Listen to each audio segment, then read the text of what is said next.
This episode of Techno Buffalo is brought to you by Squarespace. Oh, hello there, cameraman that I asked to stand there and film me. I didn't see you there. Let's go ahead and do another episode of Ask the Buffalo. This is the show where you can ask me, John Rettinger, any question you have from the wide world of technology. This Thanksgiving episode is going to be a bit of a tour of the Techno Buffalo office, and us just wandering around asking your questions.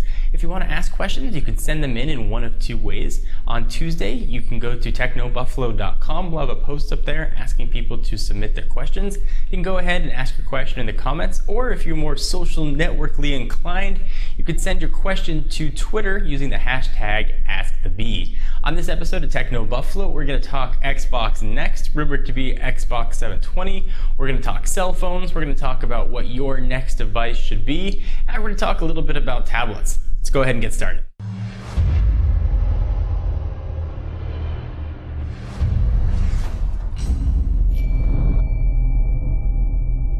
Alright, so welcome to the Techno Buffalo offices. We're going to be doing a full, more in-depth tour that goes through everything, but for right now, let's just unlock the door. Come on in, Mr. Cameraman. Alright, so our first question comes from Twitter and user FroggyTech, who wants to talk the next generation Xbox. He's asking, do you think the Xbox 720 will be released, and if so, when? So yeah, of course the Xbox 720 is going to be released. It might not be called the Xbox 720. It might be called the Xbox 4, even though it's not technically the fourth console, but definitely we're going to see a next generation Xbox.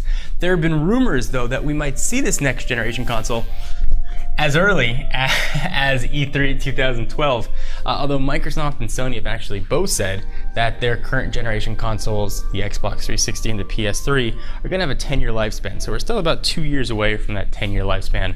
So do I think we're going to see it this year? Probably not.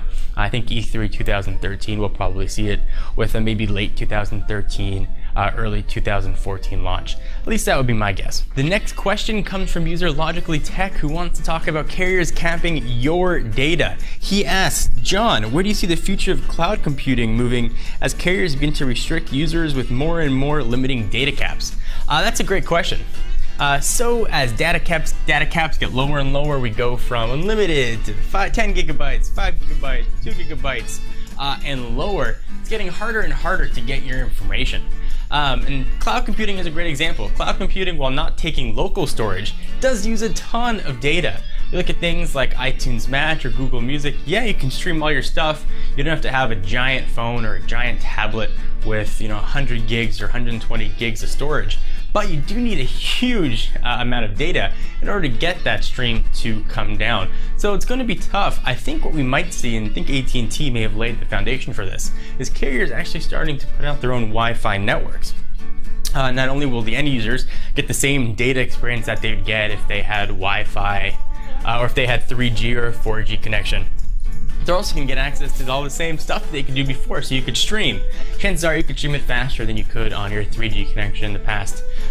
So the answer, I think, is unfortunately going to have to be Wi-Fi, or carriers are going to invest billions and billions and billions of dollars to upgrade their network to support just the massive amounts of data-hungry devices that are out there. Our next question comes from Clint Bishop, and he wants to talk holidays. He asks, John, should I get the iPad 2 for Christmas or hold out and see if I see an iPad 3 in March? Hashtag AskTheBee.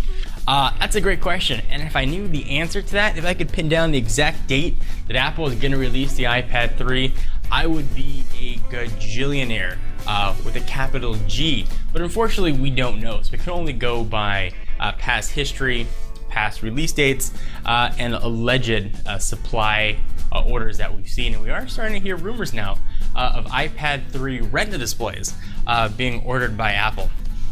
We keep hearing March, for a release date. And generally, where there's a little bit of smoke with Apple, there's always a little bit of fire. So do I think you should get the iPad 2 or wait for the iPad 3? Well, as is the case with most Apple products, there's always something new coming out. And that's really true with technology. If you don't like the current generation Android phone, wait 4 days, there'll be a new flagship.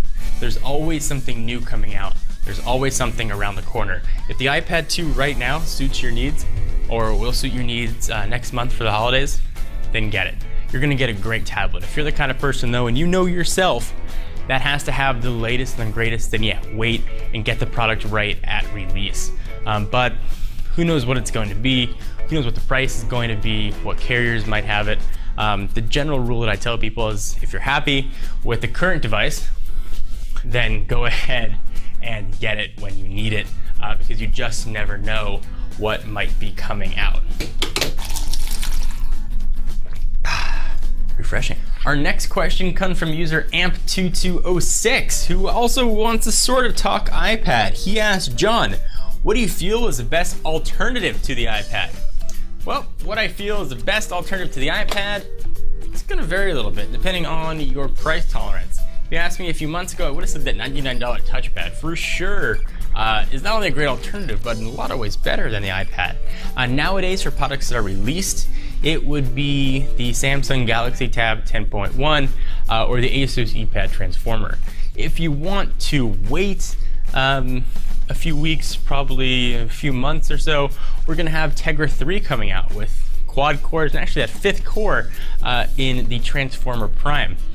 So it's really going to depend on how long you can wait to get the tablet of your choice. If you want quad core, you want that awesome performance, and you want the better battery life that 5th core companion core is going to give you, then you're gonna wanna wait until December. We're also on the dawn of Ice Cream Sandwich coming out for tablets, which we've heard rumors we'll be seeing sometime in the December, January timeframe. So, that might be something worth waiting for. If you need to get something now, the Asus Transformer or the Galaxy Tab 10.1 are the best, truest competitors to the iPad. Especially if you need mobile flash, and get mobile flash while you still can, because you're not gonna be able to get it for that much longer. I wanna take a minute to thank our friends and sponsors at Squarespace. As we wander through these halls, you might be wandering through the virtual halls of creating your own website. If you are, Squarespace is going to be for you. It's a fully hosted platform, there's nothing to install, it's instantly upgraded and has complete stability. Point and click design control, you get a style editor, it's incredibly easy to use, tons of flexibility, social widgets for Twitter, Flickr, etc., or whatever other social networks you guys might be using. Beautiful galleries and slideshows, 24-hour customer support. Call them at 3 in the morning just to say hi and ask them why your social media link's not working. They will help you out. If you want to try Squarespace without having to commit, you can get 2 weeks free if you go to squarespace.com and enter the coupon code TECHNO11 at checkout. TECHNO11 TECHNO11. You'll show your support for Techno Buffalo, for all of us here, and you will literally help keep our lights on. You're gonna get an awesome product, and it's going to be fun to build your own website. So let's continue the tour and the questions. So our next question comes from user Adam Ticker 11, and he wants to talk LTE, like a lot of you guys want to talk about. He says, I'm getting a new smartphone that is 4G or 4G LTE capabilities on AT&T at Christmas time. What phone should I get? That's a very good question. And by coincidence, look what I have in front of me. I've got the Samsung Galaxy S2 Skyrocket for AT&T that happens to be 4G LTE. This was a phone that we reviewed actually earlier on in the week. It's a larger variant of Samsung's very popular Galaxy S2, using a little bit of a different chipset than most Galaxy S2s are. It's a Qualcomm device, so it's not going to be as fast, but you're still getting incredible performance, and you're getting a really great phone. The only downside of this guy is certainly it's not running Ice Cream Sandwich. Screen resolution's the same as its 4.3-inch brother at 480 by 800, but you're still getting a ton of stuff packed into one device. So if we can let the box tell us anything here, you're getting 4G LTE speeds. You're also going to get an HSPA Plus for 4G fallback if you're not in one of the very limited 4G LTE areas right now. Flip the lights on here. You're also going to get that 1.5 gigahertz dual core Snapdragon processor we discussed, a gig of RAM. Of course, it's got the Wi-Fi's Android.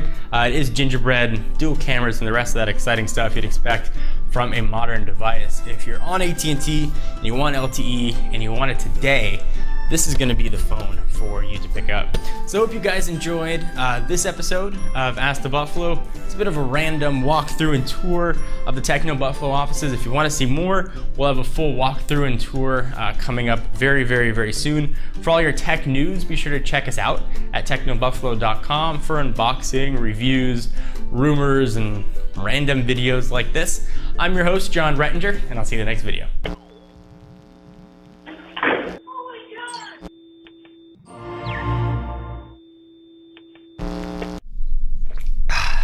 Refreshing.